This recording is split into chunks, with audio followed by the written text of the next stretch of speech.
টানা কয়েক সপ্তাহের নাটকীয় ঘটনাপ্রবাহের পর টি-20 বিশ্বকাপ খেলতে ভারতে না যাওয়ার চূড়ান্ত সিদ্ধান্ত নিয়েছে বাংলাদেশ। আজ 22 জানুয়ারি বৃহস্পতিবার ক্রিকেটারদের সঙ্গে যুব ও ক্রীড়া উপদেষ্টা ডক্টর আসিফ নজরুলের বৈঠকের পর এসেছে এই সিদ্ধান্ত। আইসিসি সুবিচার করেনি উল্লেখ করে বৈঠকের পর যুব ও ক্রীড়া উপদেষ্টা জানান, আমাদের যে নিরাপত্তা ঝুঁকির যে আশঙ্কা তৈরি হয়েছে এটা কোনো বায়বীয় বিশ্লেষণ বা ধারণা থেকে হয় নাই, এটা একটা সত্যিকারের ঘটনার থেকে হয়েছে, যেখানে আমাদের দেশের একজন সেরা প্লেয়ারকে উগ্রবাদীদের কাছে মাথা নত করে ভারতীয় ক্রিকেট বোর্ড তাকে ভারত থেকে বের করে দিচ্ছে, সোজা কথা বের করে দিতে বলেছে।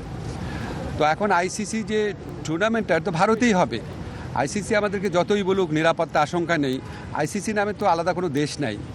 যেই দেশে আমার একটা প্লেয়ার নিরাপত্তা পায় নাই এবং যেই দেশে ভারতীয় ক্রিকেট বোর্ড সরকারের একটা এক্সটেন্ডেড পার্ট, তারাই আমার প্লেয়ারকে উগ্রবাদীদের চাপে নিরাপত্তা দিতে ব্যর্থ বা অনীহ হয়েছে, সেই দেশেই খেলা হচ্ছে।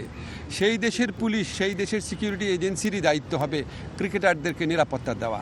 তো আমরা তাহলে ওই ঘটনার পরে কি এমন চেঞ্জ হয়েছে ভারতের যে আমরা ভাবতে পারবো যে ভারতে আবার কোনো উগ্রবাদী আস্ফালন হবে না এবং ভারত আমাদেরকে মুস্তাফিজকে নিরাপত্তা দিতে পারে নাই? তো কি হয়েছে? আমাদের ক্রিকেটারদের, আমাদের সাংবাদিকদের, আমাদের দর্শকদের সবাইকে নিরাপত্তা দিতে পারবে। এটা আমরা কিসের থেকে কনভিন্সড হব? আমাদেরকে এই বিষয়ে কনভিন্স করার জন্য আইসিসি কোনো চেষ্টা করে নাই। আইসিসি আসল যে ইনসিডেন্ট সেটাকে বাদ দিয়ে তার স্ট্যান্ডার্ড যে সিকিউরিটি প্রসিডিউর সেগুলো নিয়ে আলোচনা করেছে। যেখান থেকে গ্রিভান্সটা, সেই ঘটনা নিয়ে আইসিসি কোনো স্ট্যান্ড নেয় নাই ঠিক মতো। এমনকি ভারত সরকারের পক্ষ থেকে যে আমাদের কনভিন্স করানোর চেষ্টা করা যে যেই ঘটনাটা ঘটেছে মুস্তাফিজের ক্ষেত্রে এটা একটা আইসোলেটেড ঘটনা, বা আমরা এটার জন্য সরি, আমরা এই ব্যবস্থা নিচ্ছি, তোমাদের দর্শক, তোমাদের সাংবাদিক, তোমাদের খেলোয়াড়দের জন্য কোনো রকম যোগাযোগের চেষ্টা করে নাই, কোনো রকম কনভিন্স করার চেষ্টা করে নাই। ফলে আমাদের ডিসিশন পরিবর্তন হওয়ার কোনো রকম স্কোপ নাই। আমরা এখনও আশা করব, আমরা মনে করি আমরা আইসিসি থেকে সুবিচার পাই নাই, আমরা এখনও আশা করব আইসিসি সুবিচার করবে। দেশের মানুষের দৃষ্টিশক্তিকে সুরক্ষিত রাখার প্রত্যয় নিয়ে এলো সেফ এলইডি লাইট। এর আগে নিরাপত্তা পরিস্থিতির কথা উল্লেখ করে আইসিসিকে দেওয়া চিঠিতে বাংলাদেশ ক্রিকেট বোর্ড বিসিবি জানায় বাংলাদেশ দল ভারতে বিশ্বকাপ খেলতে যাবে না। তবে বিশ্ব ক্রিকেটের নিয়ন্ত্রণ সংস্থা গতকাল এক সংবাদ বিজ্ঞপ্তিতে স্পষ্ট করে দেয় বিশ্বকাপ খেলতে হলে বাংলাদেশকে ভারতেই যেতে হবে এবং সূচিতে আনা হবে না কোনো পরিবর্তন। তবে এখনও ভারতের বাইরে শ্রীলঙ্কায় বিশ্বকাপ খেলার বিষয়ে আশাবাদী বিসিবি সভাপতি আমিনুল ইসলাম বুলবুল। এ বিষয়ে তিনি বলেন, যেখানে ক্রিকেটের পপুলারিটি কমে যাচ্ছে সেখানে আইসিসি এরকম অলমোস্ট 200 মিলিয়ন লোকের খেলা দেখার বা খেলার যে একটা প্রত্যেক দিন আমরা বিশ্বাস করতাম যে এই কয়দিন যে আমাদের প্রত্যেকটা লোক সকালবেলা উঠে শুনতে পাবে যে বাংলাদেশ বিশ্বকাপ খেলছে এবং আইসিসি বাংলাদেশের আবেদনটা মেনে নিয়েছে।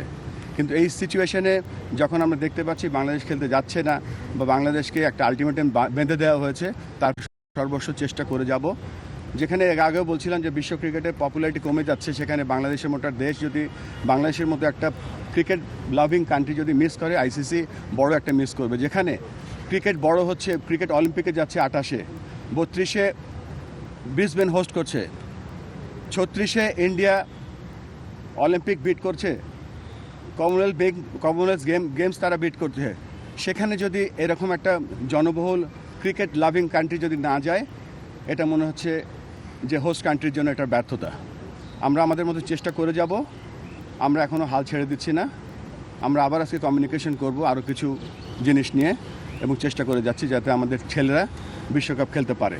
এর আগে আইপিএলের নিলামে 9 কোটি 20 লাখ রুপিতে দল পাওয়া ক্রিকেটার মুস্তাফিজুর রহমানকে ভারতের উগ্রবাদী হিন্দুত্ববাদী সংগঠনগুলো বিরোধিতায় সুনির্দিষ্ট কোনো কারণ ছাড়াই বাদ দেওয়ার নির্দেশ দেয় ভারতীয় ক্রিকেট কন্ট্রোল বোর্ড বিসিসিআই। কারণ ছাড়াই মুস্তাফিজকে বাদ দেওয়ার সিদ্ধান্তের বিরোধিতা করে দেশেও আইপিএল সম্প্রচারে নিষেধাজ্ঞা জারি করে বাংলাদেশ সরকার। এরপর তাদের সুরে সুর মিলিয়ে ভারতে না পাঠানোর ঘোষণা দেয় বিসিবিও। যেখানে বাংলাদেশের একজন খেলোয়াড়ের নিরাপত্তা দিতে অপারগ ভারত সরকার, সেখানে বাংলাদেশের পুরো দল, অফিসিয়াল, দর্শক ও সাংবাদিকদের নিরাপত্তা কিভাবে দেওয়া হবে সেই শঙ্কা প্রকাশ করে তারা।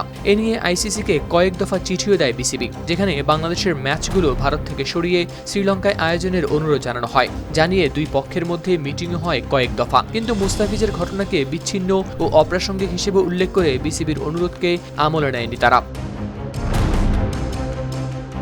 হাওলাদার শামীম, RTV।